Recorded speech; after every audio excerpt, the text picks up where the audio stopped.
The ground trembled with each approaching step, vibrations growing stronger. Breath misted in the cold air, each exhale a countdown. The sudden rush of fur and teeth was the last thing seen. Hello everyone, welcome to the channel.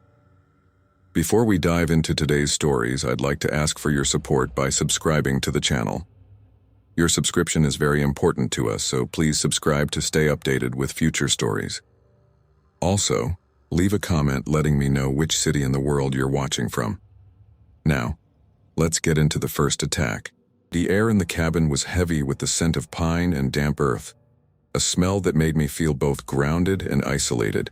The flickering light from the fire in the hearth cast long shadows across the walls, adding a sense of warmth to the otherwise quiet room.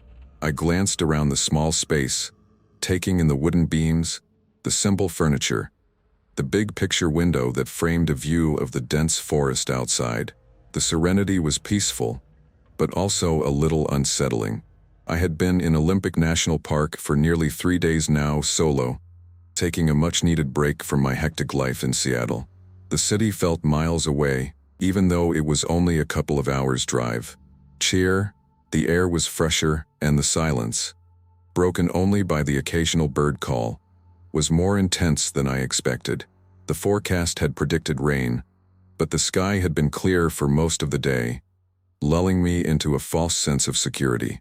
I had taken a hike earlier, a short loop through the old-growth forest, but by the time I returned to the cabin, the weather was beginning to change.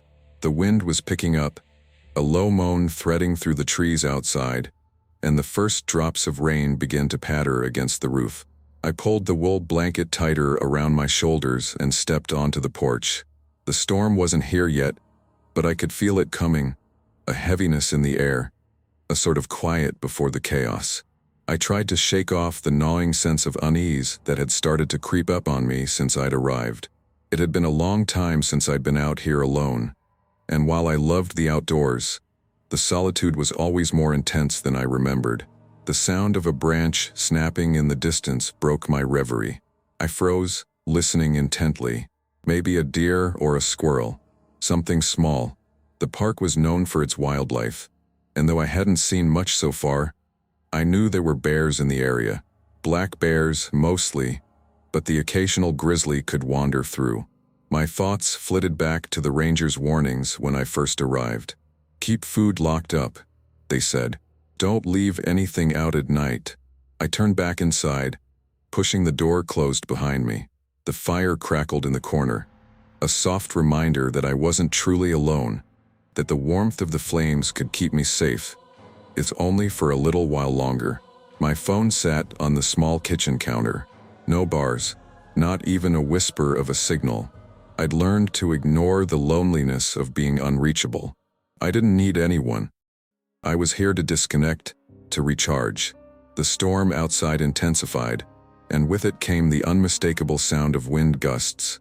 Stronger now, shaking the windows and sending the trees outside swaying. The occasional boom of thunder rumbled through the mountains, the deep sound shaking the ground beneath my feet. I glanced at my watch. It was only a little after 7 p.m., but with the storm rolling in, it felt much later. I stoked the fire, adding a couple of logs, and decided to make myself a cup of tea before settling in for the night. I had brought a book, but the thought of reading felt like a distraction from something more primal, a gnawing instinct that something wasn't right. I tried to push it down. I'd be fine. It was just a storm. The wind howled again, this time louder, the trees outside scraping against each other. I stepped back to the window, pulling back the curtain to peer out into the darkening forest. Nothing, but then I noticed something else. Movement in the distance. I leaned closer, squinting, trying to make sense of what I was seeing. At first, it looked like a trick of the wind, just the trees moving. But there it was again. Something large and dark shifting between the trunks, moving slowly, deliberately. My heart skipped a beat. A bear? It was too far away to be sure, but it was big, whatever it was. My stomach twisted, and I stepped back from the window, my mind suddenly racing with thoughts I hadn't had since I left the city. I turned away, trying to push the thought from my mind. This wasn't my first time in the woods. I knew how to keep my distance, how to stay calm in situations like this. Bears were common in the park. I wasn't in danger as long as I followed the rules. Still, I felt a growing sense of unease, a tightening in my chest.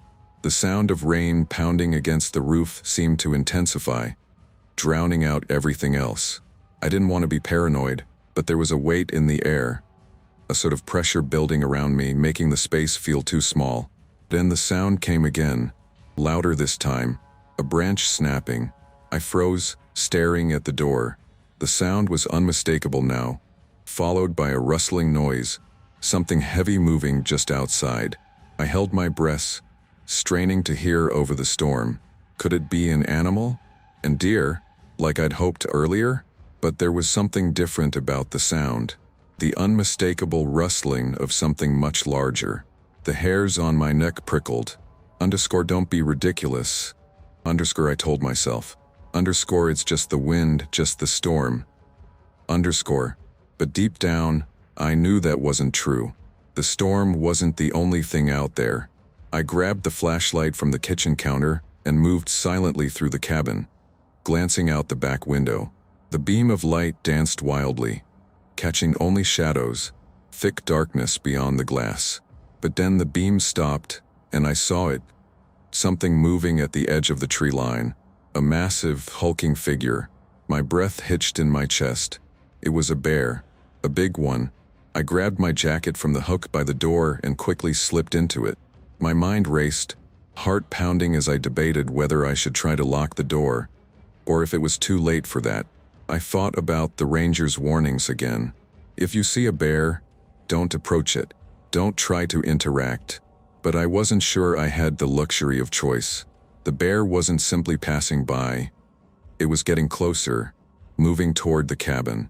My hand trembled as I grasped the door handle, heart pounding in my throat. A sound, a scrape, followed by the deep creak of wood under weight. The bear was at the door. I froze, the sound of claws scraping against wood, heavy breathing, and then the unmistakable crack of the window, the glass shattering. I didn't have time to think. My heart was pounding so hard in my chest. I thought it might break free and burst through my ribs. The bear, that bear, was at the door. I was alone. My phone had no signal. There was nowhere to hide. The weight of the moment hit me like a cold wave, and the instinct to flee gripped me. But there was no escape. The first thing I heard was the deep, guttural growl, almost a rumble, as if the bear was testing the air, scenting its prey. My breath hitched in my throat. Stay calm. Stay calm. I tried to remind myself. It didn't help. Every noise from outside felt amplified. The sound of its claws scraping against the wood sending fresh tremors of fear through me. The storm outside had become a violent roar, mixing with the bear's deep growl in a twisted, terrifying symphony. Felt like the whole world was closing in on me. I backed away from the door, my eyes darting around the cabin for anything I could use. A knife, a chair, something. Anything to put between me and the predator outside. The fireplace, the logs, it was too far. Then the second blow came. The force was sudden, crack. The sound of splintering wood. I whipped my head toward the sound, and in an instant, the window next to the door shattered, glass spraying out in a glittering storm. The bear's massive black form appeared in the opening, its claws reaching through the jagged remains of the window frame. It was huge, its body thick with muscle, fur gleaming in the faint light from the fire. Its eyes, dark, predatory, and unblinking, locked onto mine. I froze. There was a heartbeat, maybe two, where nothing moved except the slow rising and falling of my chest. The bear's nose twitched, its snout pulling in the scent of the cabin, its gaze flickering from me to the mess inside. My blood ran cold as I realized it was sizing me up. I knew I was in deep trouble now. What do I do? What do I do? The thought screamed in my head. The bear was in. There was no escaping it. I could run, but where? There was nowhere to hide. I thought about the front door, but the bear was already at the window. Even if I could make it to the door, the storm outside made the porch treacherous, slippery with no place to take cover. The bear snorted, its breath harsh and filled with hunger. I felt my skin prickle, my legs trembling beneath me. Slowly, I took a step back, my foot brushing against something. A chair. I grabbed it instinctively, lifting it in front of me like a shield, though I knew it was useless. The bear's eyes followed my movement, its head tilting slightly as it observed me. For a moment I thought it might retreat. Maybe it wasn't hungry enough to challenge me. Then it lunged. I didn't have time to react. Its massive paw shot through the broken window with a speed I couldn't have imagined. The claws raked across the wood, splintering it as it reached for me. The impact sent me stumbling backward, the chair flying from my hands. I tried to scream, but the sound was caught in my throat as I tripped and fell hard to the floor. The bear was inside. It was inside the cabin, and the door didn't matter anymore.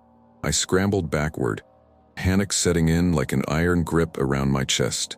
The pain from my leg was sharp, an immediate reminder that I wasn't getting away. I turned to look at the bear, my breath coming in shallow, uneven bursts. Its muzzle was dripping, teeth bared, snarl low and vibrating in its throat. I could see the muscles in its shoulders rippling beneath the thick black fur as it shifted toward me. Its eyes wide, dark, unblinking, never left me. It's gonna kill me. It's gonna kill me. I shook my head, willing myself not to lose control. I had to move, had to think. I was alive for now. I wasn't dead yet. The bear's massive form was suddenly looming over me. I pushed myself up, trying to scramble toward the kitchen. I wasn't thinking clearly, just reacting, trying to get away from the sheer bulk of the animal that was so close now I could feel its heat. It was like fighting a storm itself, no way to win, no way to escape. I reached for anything that could help, and my fingers brushed the edge of a knife block. I yanked the largest knife out, the weight of it familiar in my hand, but the feeling of uselessness was overwhelming. What was I going to do? I could barely stand up. The bear could probably knock me unconscious with one swipe of its paw. I turned to face it, adrenaline flooding my veins. The bear took a step forward, and in that instant, I realized it wasn't afraid of me. It was curious, almost like it was assessing its next move. It seemed to be sizing me up. My heart slammed in my chest, but something snapped in me then. Something I hadn't expected. Couldn't just lie there waiting to die. I had to do something. With the knife clutched tightly in my hand, I lunged forward, aiming for its face. It was a wild, desperate move. The knife swiped through the air, but the bear didn't flinch. It didn't even seem to notice. Its eyes were fixed on me as it closed in, slower now, cautious. I tried again, aiming for its nose, but this time it reacted. This huge paw shot out with frightening speed, knocking the knife from my hand. The sharp pain that followed told me it had made contact with my arm. For searing pain. The knife clattered to the floor as I screamed, the sound wild, desperate. My eyes blurred with tears, my arm already swollen and pulsing with pain. But I managed to scramble back, trying to put some distance between me and the bear. The beast let out a frustrated huff and circled, sizing me up again. I could barely move. My leg, already injured from the bear's swipe earlier, felt like it was on fire. Blood ran freely down my thigh, staining the floor beneath me. I was in shock, every muscle in my body screaming for rest, but I couldn't stop. I had to stay conscious. Then I saw it, a chair still upright by the fire. It was within reach. It wasn't much, but maybe I could use it to shield myself. I scrambled toward it, heart pounding in my throat. Just as I gripped the chair, the bear moved again. This time it was faster, its massive body charging. I only had a split second to react, and in that moment, I threw the chair at it. The bear didn't even pause. It crashed through the flimsy piece of furniture like it was nothing, and was in a heartbeat. Its claws were upon me again. The pain was immediate, and I screamed. The bear's claws raked across my chest this time, the sound of tearing fabric and flesh making my stomach churn. I tried to get up again, but the world was starting to spin. My vision blurred. My body felt like it was falling apart. I gasped for air, clinging to consciousness as I watched the bear move away from me, its attention shifting briefly to something else. Perhaps the smell of the food I'd left behind. It was giving me space. For now, I didn't know if it was instinct or sheer desperation, but something inside me snapped when I saw the bear back away. I had no plan, no real hope, but I knew I couldn't let it get the best of me. Not yet. Not like this. The pain in my chest, the fire in my leg.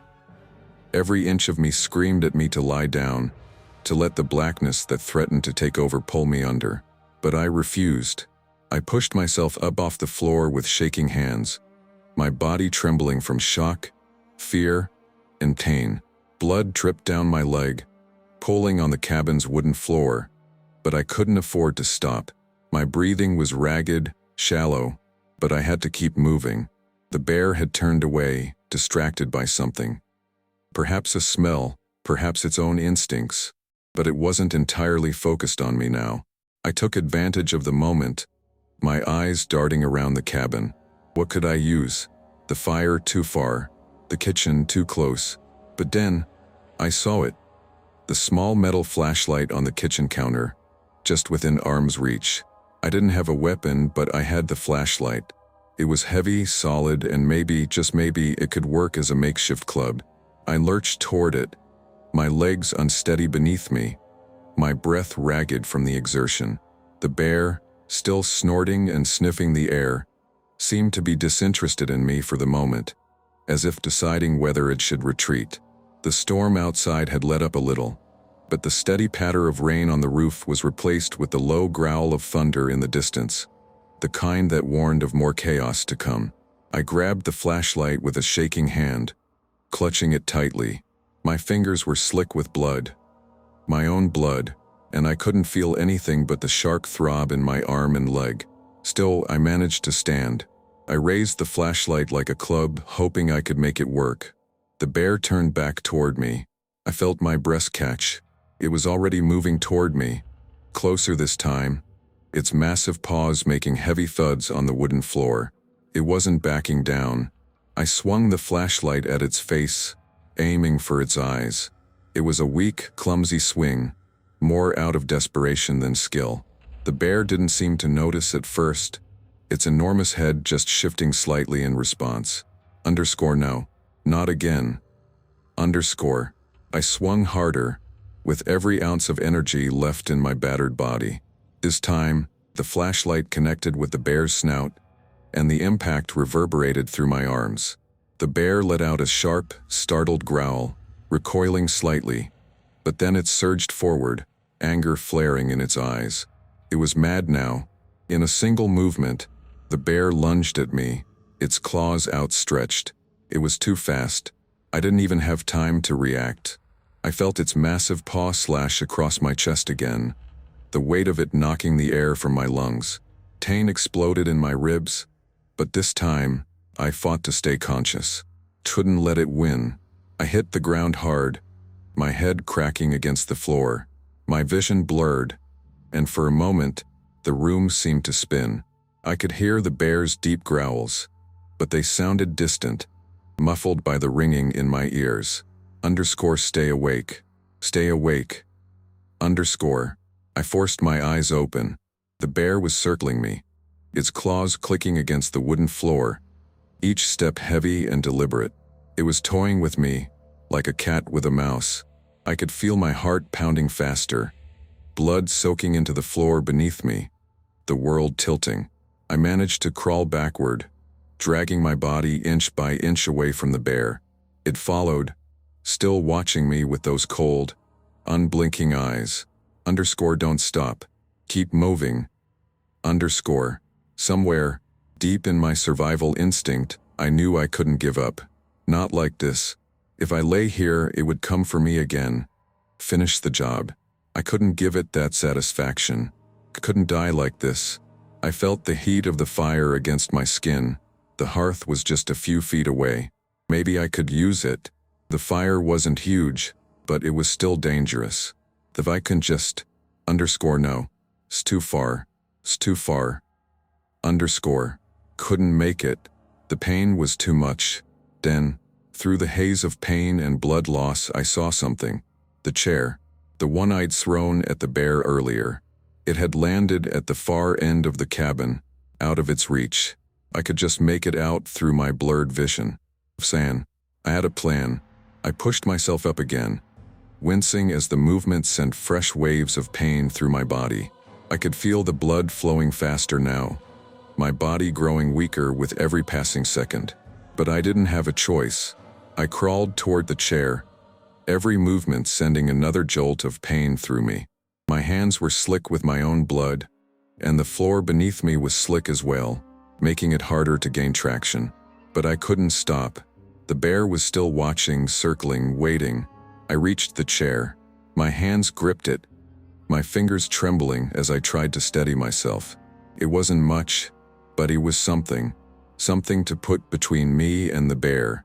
I held the chair out in front of me, trembling, praying that it would be enough. The bear took a step forward, its eyes narrowing. It wasn't used to being challenged, and it didn't like it. It let out a low, angry growl, and before I knew what was happening, it charged. I swung the chair as hard as I could, and to my shock, it hit the bear square in the face. The impact sent the bear reeling back, a surprised yelp escaping its throat. I took advantage of the momentary confusion. I stumbled to my feet, using the chair as a shield between me and the bear, pushing myself further back into the corner of the cabin. The bear roared in frustration. It was angrier now, its patience wearing thin. It wasn't afraid of me. It never had been. But it was hesitant now, wary of the chair in my hands. I could hear the bear pacing, its claws clicking against the floor as it considered its next move. I was breathing heavily, barely able to hold myself upright. I knew I couldn't keep this up for long. The blood loss was too much, and I could feel my strength draining by the second. But then, just as quickly as it had charged, the bear stopped. It turned, hesitated again, and then slowly, it began to move back toward the shattered window. The same window it had broken when it first entered. My heart was still hammering in my chest. I didn't trust it. It wasn't over. But the bear had stopped. The storm outside raged on, the wind howling louder, but the cabin was eerily silent for a moment. The bear took one last glance at me, its dark eyes full of something I couldn't read. Curiosity, hunger, maybe both. And then it left. It disappeared back into the storm, out the same window it had shattered moments before, leaving me alone in the wreckage of the cabin. I didn't know how much time passed before I finally collapsed. My body, unable to keep fighting, gave way to the darkness. The last thing I remember before the world went black was the sound of rain falling outside, and the eerie quiet left in the bear's wake. I don't know how long I lay there, crumpled in the corner of the cabin, the taste of blood in my mouth, the air thick with the stench of fear and adrenaline. The storm raged outside, but the cabin felt oddly quiet now, eerily silent, as if the world itself had stopped spinning. I kept my eyes closed, not because I wanted to, but because I couldn't open them. Every time I tried, the world spun, blurring in and out of focus. My chest heaved with shallow breaths, and I could feel the wetness on my skin, sticky and warm. Blood, my blood. I tried to move, but my body didn't respond. My arms, my legs, they felt like they belonged to someone else, like they weren't mine to control anymore. I couldn't remember how I had gotten to the corner, or when the chair had fallen from my grasp. I couldn't even remember if I'd actually heard the bear leave, or if it had just become a part of the storm's fury in my mind. I wanted to scream. I wanted to yell to do something, anything to keep myself awake. But my throat felt raw, dry, and each breath was a struggle, A voice in the back of my mind told me to stay awake to stay conscious, to survive. But I could feel the darkness tugging at me, beckoning, pulling me under. Then a sound, the unmistakable sound of footsteps on wood. Not the soft, scraping sound of the bear, but human footsteps. My heart slammed in my chest. Am I hallucinating? Tell. It wasn't a hallucination. Someone was outside, someone was... No. I strained my ears, trying to focus through the fog in my mind. The sound was faint, distant, but it was unmistakable. A knock, the tap, someone knocking on the door. Couldn't move. I couldn't get to my feet, but I could hear that someone was out there. I wanted to scream for help, but the words wouldn't come. My mouth was too dry, my body too weak. I barely managed to whisper, "Help!" I blinked, forcing my eyes open, the effort nearly unbearable. Through the shattered window, I could see the glow of a flashlight, swaying back and forth in the dark. "Hello." The voice was muffled, but it sounded close. I tried to lift my head, but the world tilted dangerously, and I collapsed back to the floor. The cabin felt like it was spinning around me. The knocking continued, more frantic now. A voice called out again, but this time it was louder, more urgent. "Hello? Is anyone in there?" With a final burst of adrenaline, I managed to pull myself up.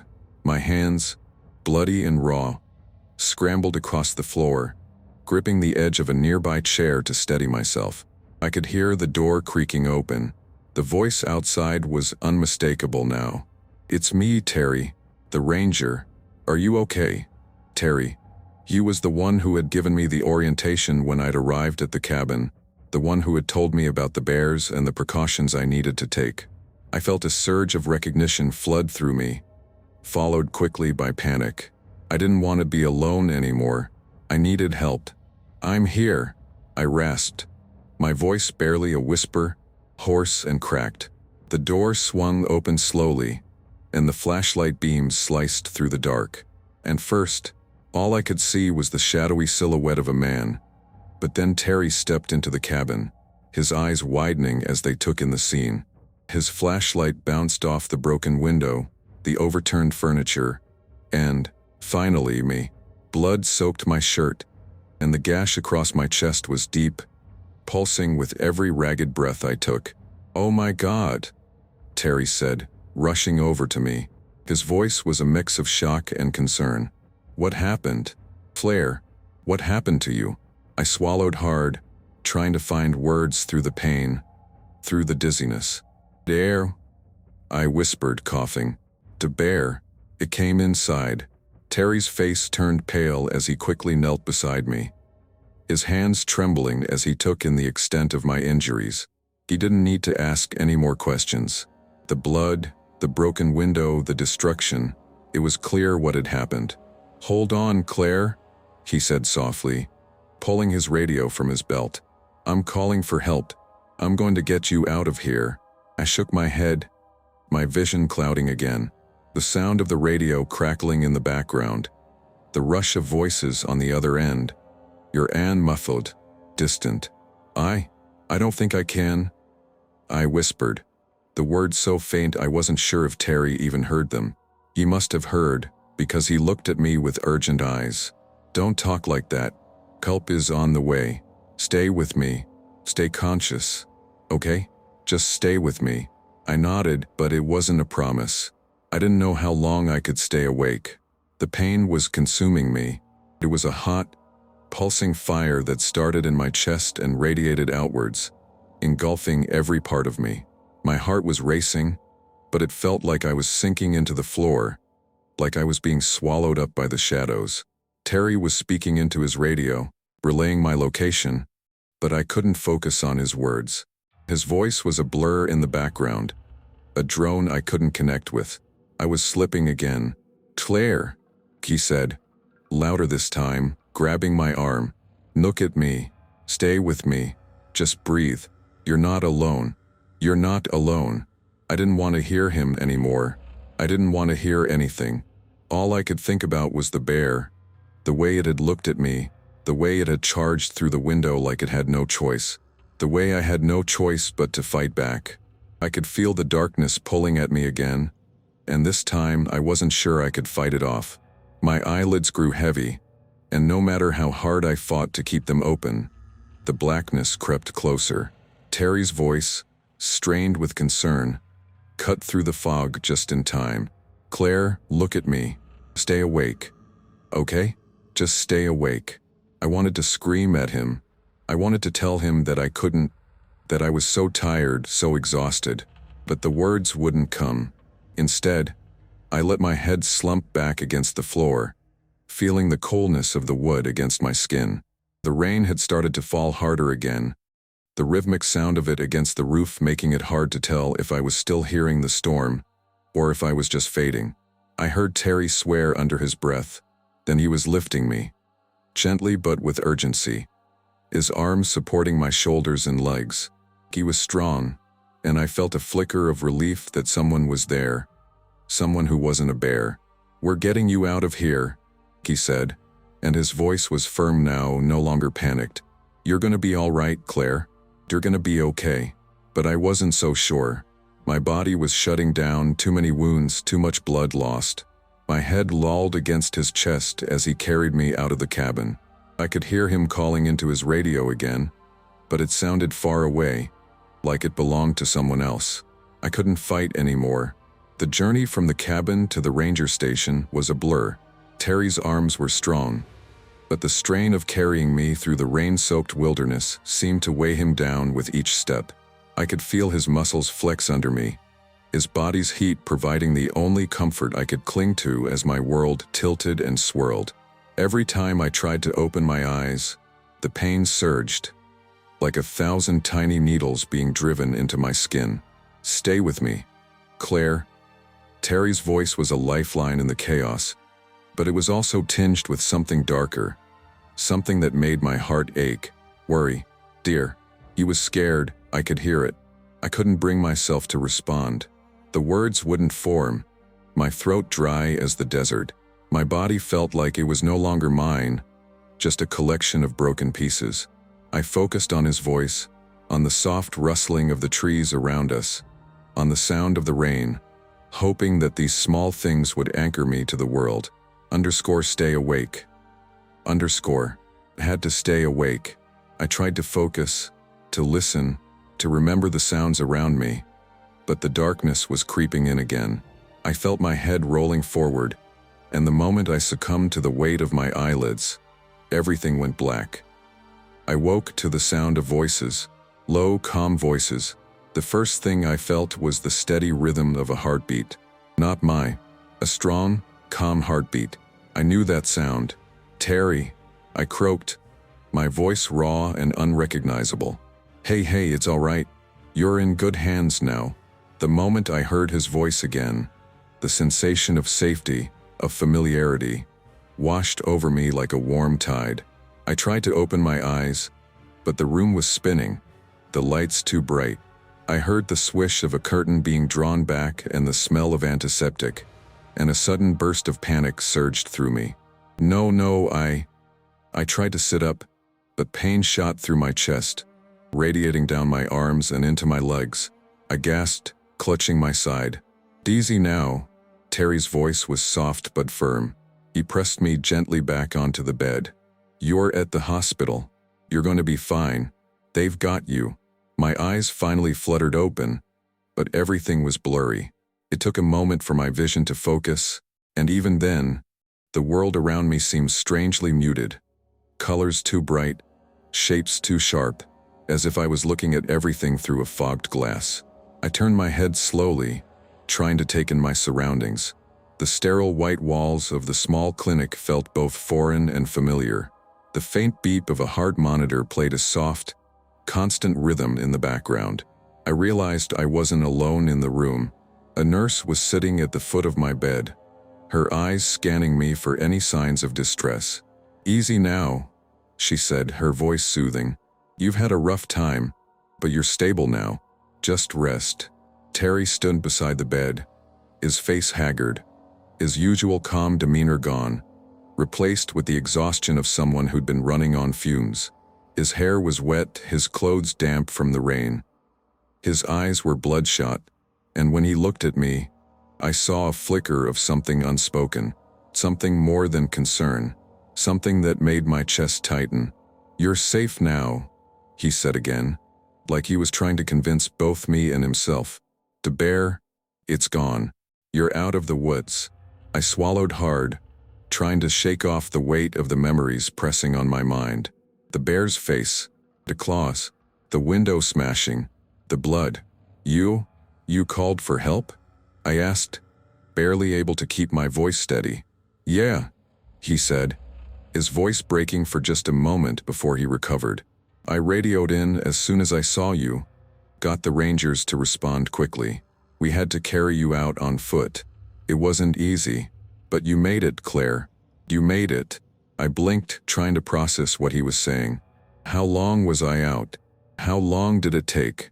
Terry hesitated, glancing at the nurse, who was quietly adjusting the Ford trip beside my bed. "A few hours," he said after a beat. "We had to get you back to the station, then we called in a medical evacuation. It was touch and go for a while there." I didn't need to ask what he meant. My mind was already piecing it together. The blood loss, the way I had felt like I was slipping away, the coldness that had crept into my limbs.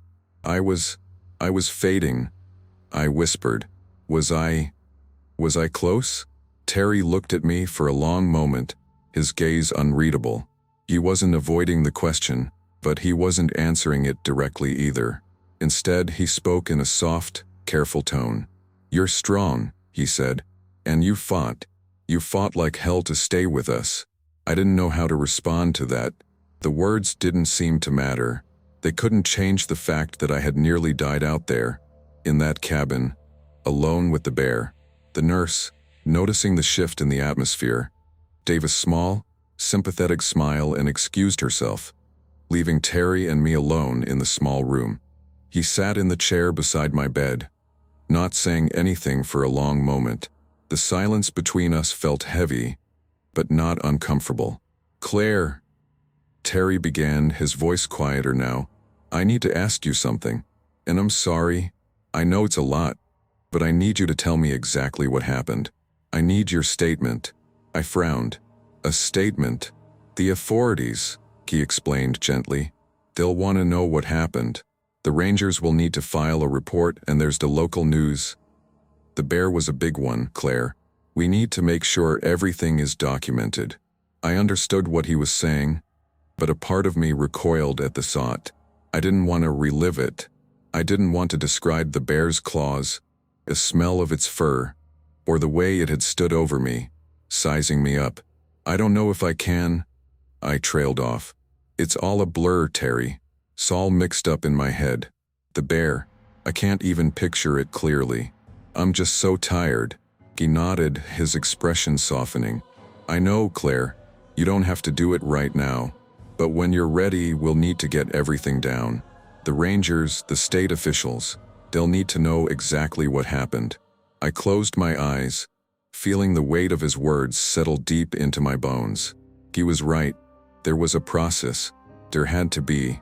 I didn't know if I was ready to relive it, but I didn't have much choice. The bear wasn't just a nightmare I could bury in my mind. It was a real, dangerous animal that had broken into my world, and it wasn't going to disappear just because I wished it would. "We'll do it when I'm ready," I said softly, opening my eyes to meet Terry's gaze.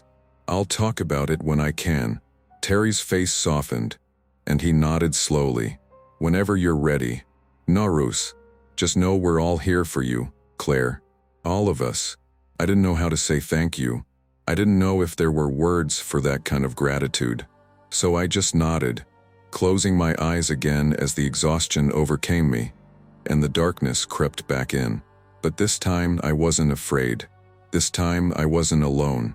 The days after the attack bled into one another in a haze.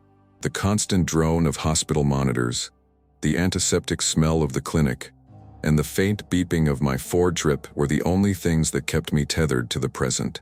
I would drift in and out of sleep, waking only when someone, usually Terry, came in to check on me. At first, I didn't have the energy to care about much else. The pain was a dull, constant reminder that I was still alive, and that, in itself, felt like both a blessing and a curse. But as the days passed and the initial shock of the attack began to wear off, the questions started to surface. I couldn't stop thinking about the bear. I couldn't stop thinking about what had happened in that cabin. I hadn't told anyone the full story yet, not even Terry, not in any real detail.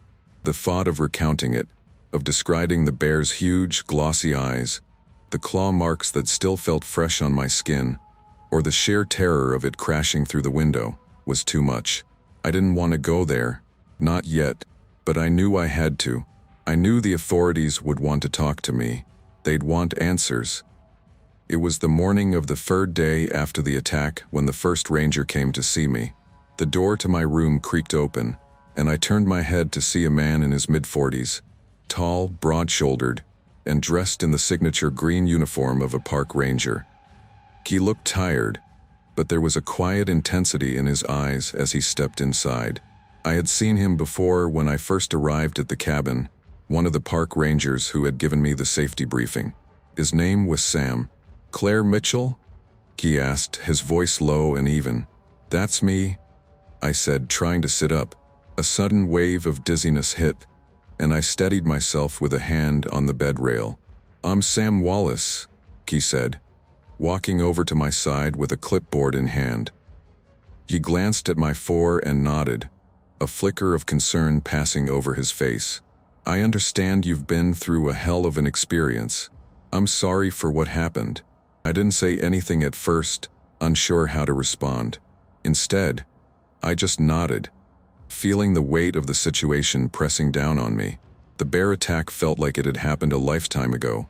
Again, the scars, both physical and emotional, still felt raw, like fresh wounds that hadn't healed. "Are you up for talking about it?" Sam asked gently, his eyes studying me carefully.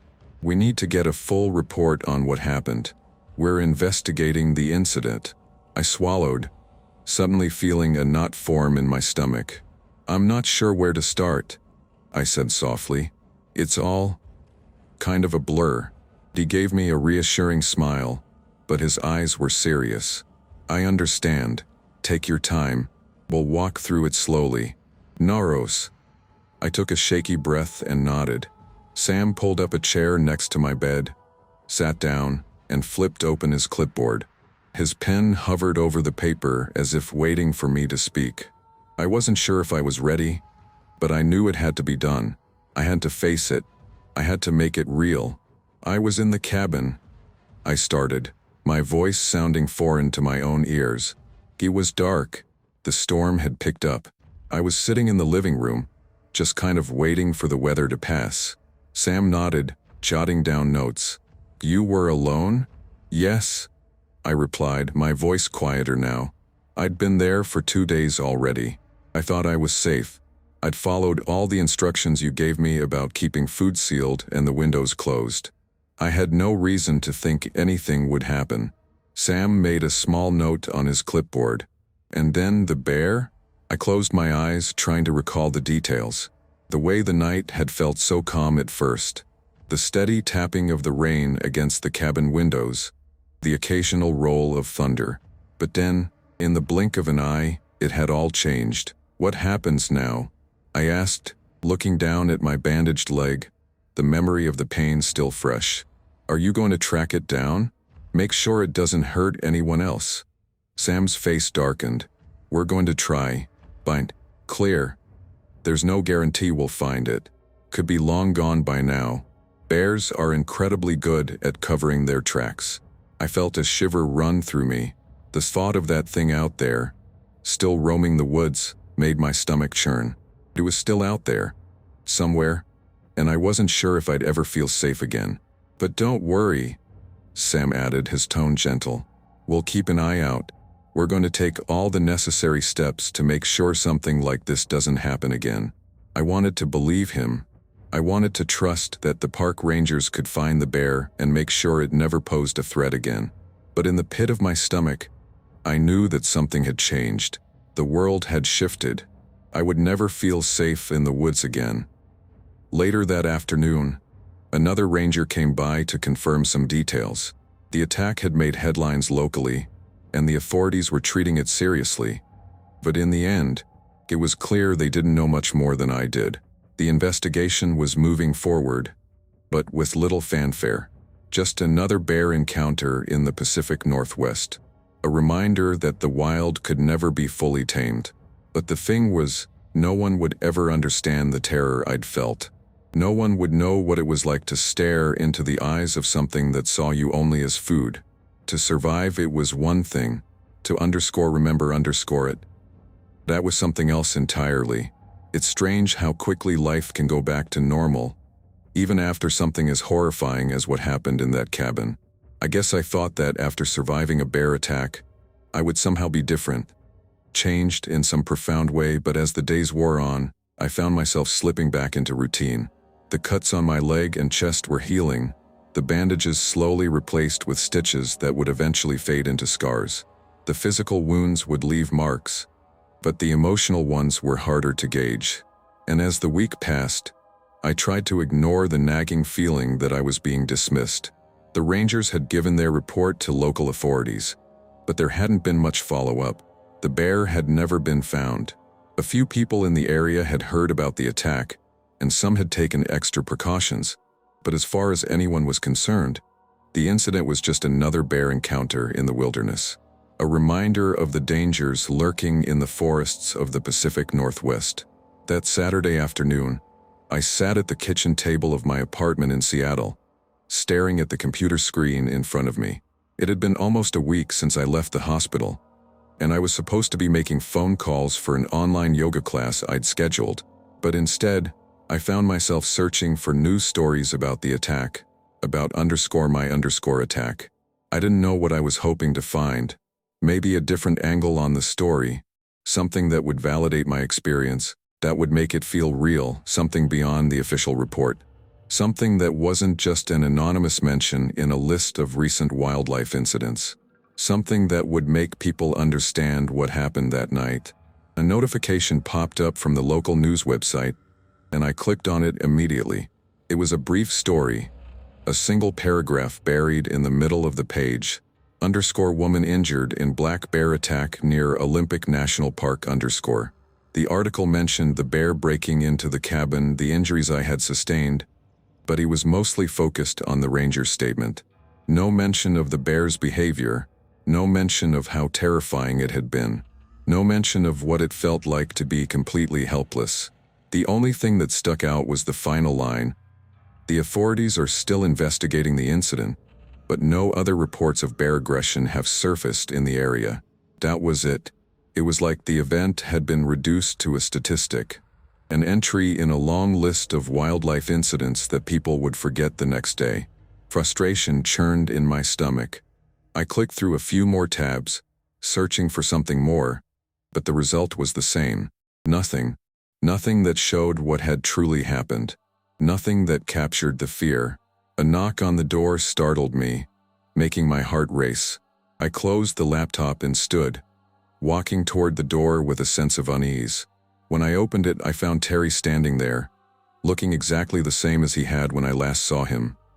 Tired, but with that steady, reassuring presence that made me feel like maybe, just maybe, everything was going to be all right. "Hey," he said, his voice casual, but his eyes searching mine. "Mind if I come in?" "Of course, Terry." I stepped back to let him in. "Is everything okay?" He hesitated for a moment, then nodded. "Yeah, I just thought we could talk for a second." I led him to the small kitchen table where I had been sitting, and he pulled out a chair and sat across from me. His eyes briefly scanned the room, then he looked back at me, his expression softening. "Sorry for just showing up unannounced," he said, running a hand through his hair.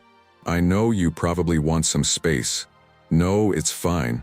I sat down, trying to shake off the feeling of unease that had settled in my chest. I don't know, been feeling a little off lately." Terry nodded in understanding. "I get it.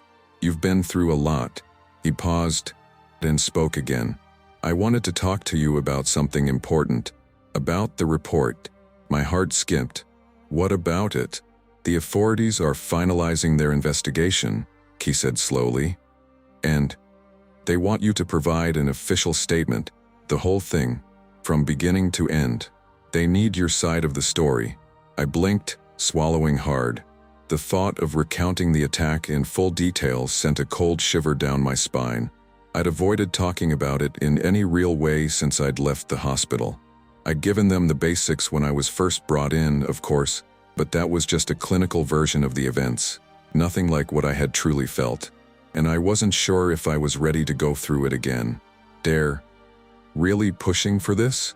I asked, feeling a lump form in my throat. Terry nodded. "It's standard procedure.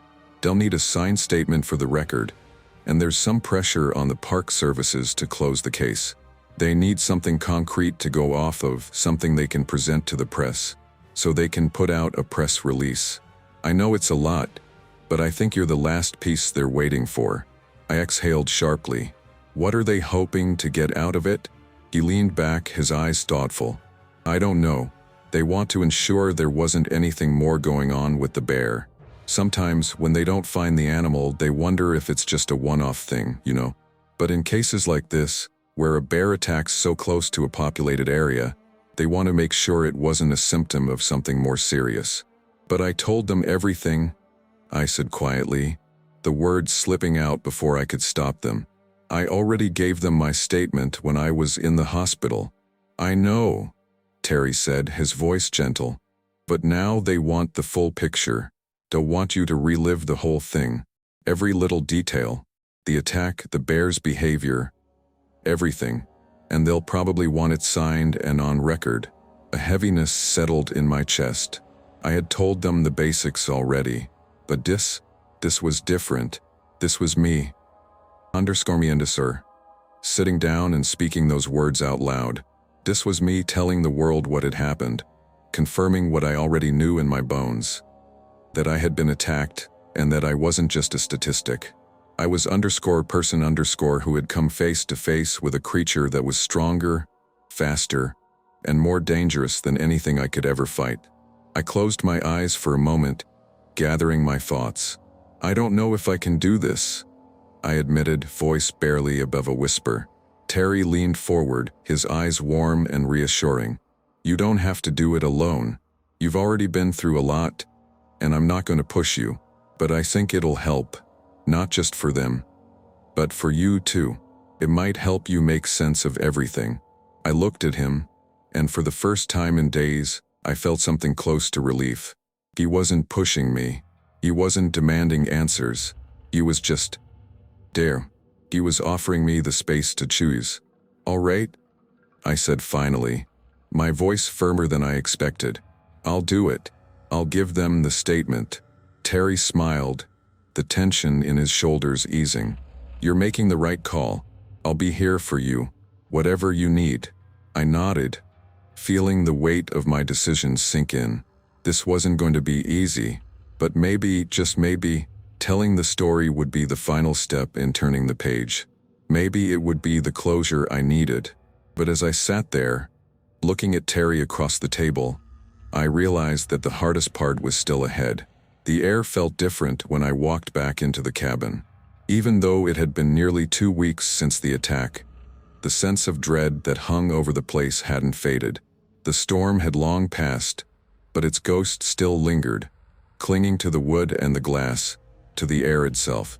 I hadn't been able to bring myself to return, but Terry had urged me to face it, to confront the place where it all happened. He said it would help me heal, that getting closure would be good for me. But standing at the threshold now, I wasn't so sure. The door creaked as I pushed it open, the familiar scent of pine and wood smoke mixing with the mustiness of damp earth. I stepped inside, feeling an overwhelming sense of unease wash over me. The living room, where I had spent the hours leading up to the attack, was quiet now. The chair where I had been sitting, the table where I'd spilled my drink, all of it felt alien, like I was walking into someone else's nightmare. "Are you sure this is a good idea?" I asked, glancing over my shoulder at Terry, who had followed me in. He hadn't said much on the drive here, but I knew he was worried. "It's okay, Claire," he said softly, his hand resting on the back of the chair I'd been sitting in. His voice was steady, but his eyes told another story, one of concern and understanding. "It's just a place. You're stronger than you think." I wasn't so sure. The memory of the bear's claws slicing through the air, the screech of glass breaking, the way it had loomed over me, its hot breath on my skin. It was still too fresh, too real. But I was here now, and I had to face it. I walked further into the room, the floorboards creaking under my feet.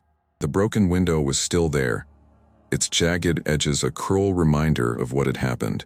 My hand involuntarily went to my leg, the scar just beneath my knee where the bear had scratched me. Even though it had healed, the pain was still there, sharp and constant whenever I touched it. "I didn't expect it to still look like this," I muttered, my voice hollow. Like nothing ever happened. Terry moved up beside me, his gaze following mine to the broken window. "It's like time stopped when you left," he said quietly. "The place is frozen in that moment. But you're not." I didn't answer. I just stared at the window, trying to breathe through the knot in my chest. It was hard to remember what life had been like before all of this. Yoga classes, peaceful hikes, quiet nights at home. It all seemed so far away now, like it belonged to someone else. "Do you want to go inside?" Terry asked, his voice gentle. "I don't know," I whispered, my throat tight. "I feel like if I do, it'll be like I'm letting it back in, like I'm inviting it to happen all over again." Terry was quiet for a moment, then nodded, his hand resting lightly on my shoulder. "I understand. It's not easy, but maybe being here, just stepping back inside, is the first part of moving forward." I hesitated, then took a slow, deep breath. "Okay," I said, forcing the words out. "Let's go inside." The inside of the cabin was just as I remembered. Cozy, rustic, and peaceful, but now it felt suffocating. The smell of damp wood, the remnants of the storm outside, all of it weighed on me, but I stepped in anyway, letting the door close behind me with a soft thud. Terry followed me, his presence a steady reassurance. He knew I wasn't ready to be alone here. Not yet. And honestly, I wasn't sure if I'd ever be. The bear had taken something from me, something I couldn't name. I didn't know if it was my confidence, my sense of safety, or something deeper, something that made me feel whole.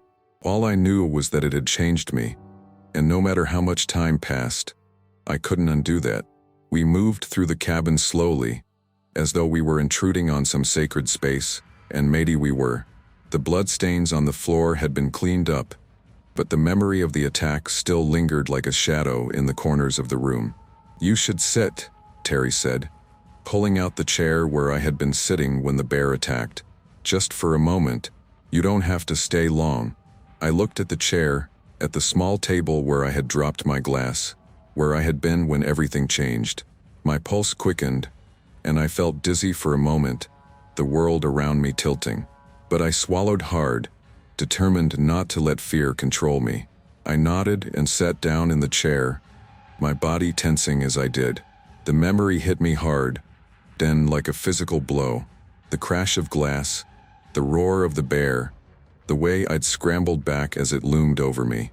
My breath caught in my chest, and I had to fight to keep from hyperventilating. I closed my eyes, trying to steady myself. "It's okay," Terry said softly, crouching beside me. "You're safe now. Nothing's going to hurt you." But I couldn't stop the panic. My chest tightened, and I could feel the scars inside. Deep, invisible marks from that night. I wanted to cry, to scream, but the words caught in my throat. Instead, I took deep, shaky breaths, focusing on the present. I was here now. It was just me and Terry and this damned cabin. "I can't do this," I finally whispered, my voice barely audible. "I thought I could, but I can't. I thought I could come back here, face it, but I can't." "You don't have to," Terry said, his voice gentle but firm. "Not today. You've already done something incredible. You survived, Claire. You've already faced more than most people ever will. Don't let this place hold power over you." I closed my eyes and nodded. He was right. I didn't have to face everything all at once. I didn't have to let the cabin control me, and I certainly didn't have to let the bear control me. I stood up suddenly, my legs shaking slightly, and moved toward the window. The storm was gone now, but the dark clouds still loomed in the distance, casting shadows over the woods. The trees were calm, their leaves rustling in the breeze. I looked out at the forest, feeling a mixture of fear and longing. This place had been a sanctuary once, a place of peace, but now it was a place where I had come face to face with death. "I want to leave," I said quietly. "I don't want to be here anymore." Terry didn't argue. He just stood up, giving me space, and moved toward the door. We didn't need to say anything else. I wasn't ready to make peace with the cabin, not today, and maybe not ever. But I knew that facing it, even if just for a moment, was a step. And maybe that was all I needed. We walked out together, the door closing behind us with a soft click. The world outside felt different now, quieter somehow. The forest stretched out before us, the path leading back to the car. "You know," Terry said after a moment, breaking the silence, "I think you're stronger than you realize." I didn't answer. Instead, I just kept walking, the weight of everything pressing on me. The memories, the pain, the fear. All of it would always be a part of me, but I was learning slowly to live with it, and maybe one day I would find a way to let go. The sun was just beginning to dip below the trees when we reached the ranger station. The day had been long, filled with moments of quiet reflection and anxious glances at the road ahead. Terry had been silent for most of the drive, glancing over at me every so often as though trying to gauge whether I was truly ready for what was coming. I had told him over and over that it was time to close the chapter, but I knew it wasn't just the closure of the case I was seeking. I needed closure for myself. I needed to understand why it happened, and what I was supposed to do with all the pieces of myself that felt broken in the aftermath. I wasn't sure if I was ready to hear the truth, but I knew it was necessary. The investigation had dragged on for weeks, and though the authorities had questioned me thoroughly, there were still questions left unanswered. There was still a sense of unfinished business between me, the bear, and the world that had allowed it to happen. Terry parked the car and killed the engine, and the sound of the trees shifting in the wind took over the silence that had settled between us. The ranger station was a squat, practical building, nothing more than a cluster of offices, a few worn-out chairs in the waiting area, and a large map of the park on the wall. There were a couple of other cars parked outside, and inside, I could hear the low murmur of voices. "I'll be with you the whole time," Terry said as we stepped out of the car. He gave me a warm smile, but I could see the tension in his posture. He'd been through this with me before, waiting outside the hospital, asking the questions when I couldn't, calming me when the memories would hit. He had been my rock through it all. "I know," I said, smiling faintly. "Thanks." We walked inside, and a ranger behind the counter looked up as we entered. He was young, mid-20s, with the look of someone who had just come off a long shift. He gave us a nod, then reached for a clipboard. "You're Claire Mitchell?" he asked, his voice soft but formal. "That's me," I said, trying to keep my voice steady. He gave a quick glance at the clipboard. "They're expecting you. Ranger Wallace is in the back. If you want to head in, he'll get you set up." Terry gave a nod of acknowledgement and motioned for me to go ahead. I hesitated for a moment but walked past the counter, my fingers brushing against the rough wood of the station as I moved. The hallway was narrow, lined with maps and field guides, and the air smelled of coffee and pine. At the back of the building, Sam Wallace, the same ranger who had first responded to the attack, was sitting at a small desk, flipping through a folder. His face was drawn, tired in a way that spoke to weeks of running on little sleep and too many cases. But when he saw me, his expression softened. Claire, he said, standing up and offering a handshake. It's good to see you. I'm glad you came by. I nodded, offering a tight smile. I didn't want to leave things unfinished. Sam gestured to the chair across from him. Have a seat. We can go over everything again if you're ready. I sat down, taking a deep breath. I think I am. Terry remained standing beside me, arms crossed, watching me closely but silently. He hadn't spoken much on the drive here, but I knew he was quietly worried about how this would affect me. Sam pulled the folder in front of him and flipped it open. There was a moment of silence as he adjusted a pen and leaned forward, looking at me. All right, Claire, he began. We've gone over your initial statement, but I wanted to follow up on a few things. We finished compiling the report, and there's still one last step, just to get everything clear. What you experienced was rare, and we need to make sure we have all the details. I nodded, my hands gripping the arms of the chair. I understand.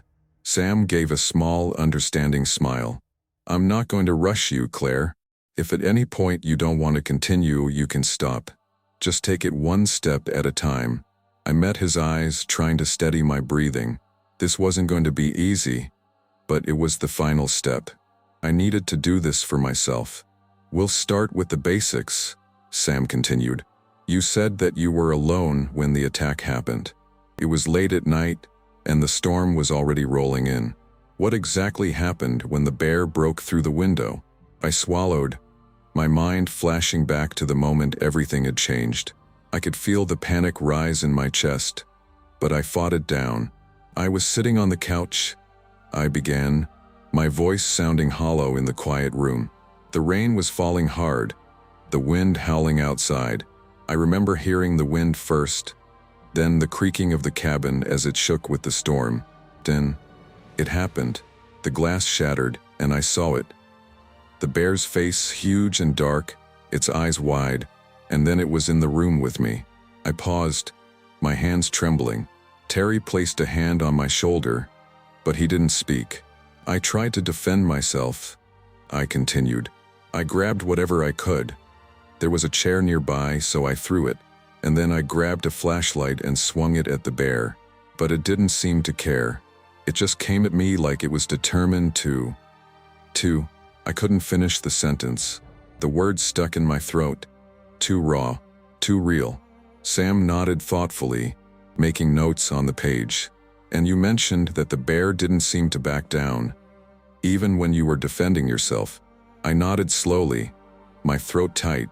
Yeah, it didn't act like most animals I'd encountered in the wilderness. It wasn't afraid of me. It just wanted, I don't know, something. And it wasn't like a normal animal attack. It was calculated, like it had a plan. Sam's expression darkened slightly as he scribbled a few more notes. You're not the only one who said something like that. There have been other reports recently in the area of bears acting more aggressively than usual. We've been looking into it, but we don't have enough data yet to confirm what's causing it. My heart sank. It was like he was confirming my worst fear. Something was wrong with the bear, something that made it more dangerous than it should have been, more desperate. But I wasn't going to interrupt Sam. I just needed to hear everything. He continued, his voice steady. After it attacked, you said the bear left through the window. Was there anything strange about how it left? I nodded slowly. It just ran. It didn't hesitate, didn't linger, like it realized it wasn't going to get what it wanted and decided to leave. But even then, I could feel it watching me. It felt like it knew I wasn't dead yet, and that scared me even more. Sam's pen froze for a second as he processed my words. I've heard accounts like this before, Claire. It's not just your experience, but others as well. Something about the way these bears are behaving is off. They're usually not as persistent, but this one clearly saw you as prey. I looked at him, my chest tightening. Or why? Why would it attack me? I didn't provoke it. I was just sitting there. I don't know, Sam admitted, looking frustrated. That's the thing. Bears are opportunistic feeders. If they smell food or are hungry enough, they'll go after whatever they can. This feels different. The bear didn't seem to see you as a threat or a human. It was something else. I tried to shake off the sense of unease that was settling in. What are you going to do about it? Sam leaned back in his chair, looking at me seriously. We've been tracking other incidents. The same behavior, aggressive bears. But it's not easy to pinpoint one animal, especially in an area as vast as the Olympic National Park. We're going to keep monitoring the situation, make sure the locals stay informed, and we'll put out advisories to prevent future incidents. Will they be able to find the bear? I asked, my voice small. I don't know, Sam said quietly, but we're going to keep looking. We have teams out there trying to find any signs of it, and we'll do everything we can to track it down. I swallowed hard. And after all this, what happens to me? Will it be over? Sam was silent for a moment, his eyes softening. I think it's already over for you. You're safe now, Claire, and we'll make sure it doesn't happen again. But I know the scars will stay with you. Not just the ones on your body, but the ones in your mind. But you survived. That's something most people can't say.